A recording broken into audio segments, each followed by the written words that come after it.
Fat Ham is a very memorable title. How'd you get it? So there's a line in some versions of Hamlet where Gertrude says he's flat and slack of breath. And I've always been like, what does that exactly mean? And so the idea of a fat Hamlet or fat ham is where the title comes from.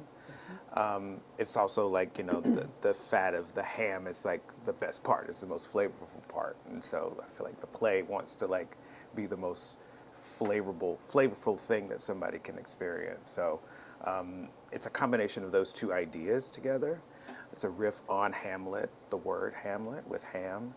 I thought it would make people smile when they read it. So I wanted something that was going to, from the very first page, offer to people that they can sort of laugh.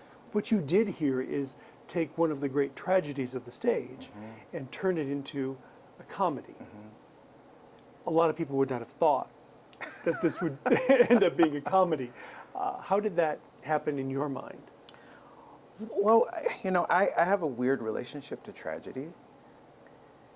It always puts me in a place where I don't know that I want it to happen, like the tragedy. I don't want the tragedy to happen. I want everyone to survive. And in Hamlet in particular, those characters are so lovely.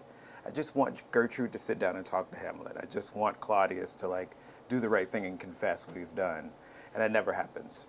I never get to see that. So I decided to write a version of the story that would sort of meet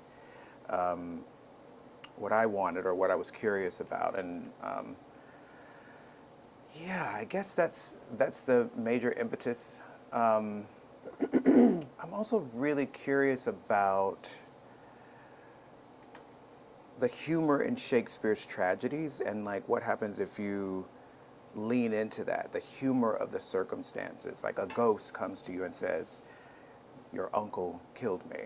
And then that sets you off to do a whole bunch of things. Well, there's some humor in that. That's a funny thing. Like if I said that to you, you would say, why, why would you do that? Why would you listen to a ghost?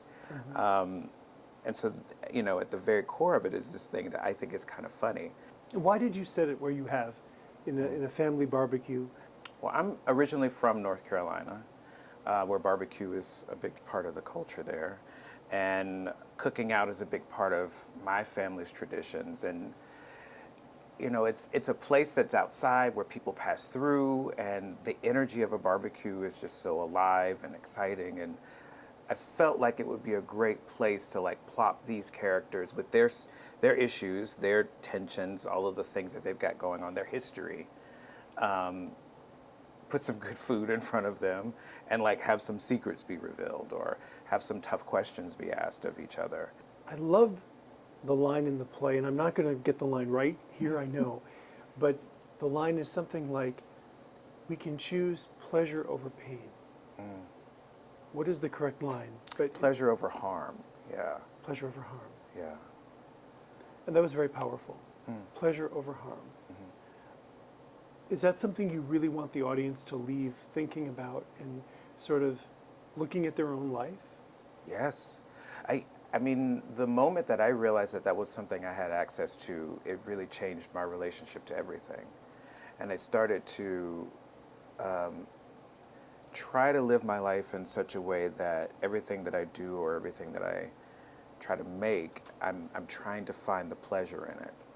And that doesn't always mean like, oh, it just feels good, but just like, maybe it's delight. Maybe it's like wonder. Like I think all of those things are couched inside of pleasure. And pleasure can be a smell, pleasure can be a sound, pleasure can be a person. So I want the audience to walk away. I mean, I try to like create that in the room, and Sahim, the director, has done a really great job of like, really creating this sense of like joy and pleasure at the end of the play. And so I just really want people to leave and know that they have access to that and that they can choose those things for themselves. It doesn't have to just be a thing that happens to them. It can be a thing that they choose.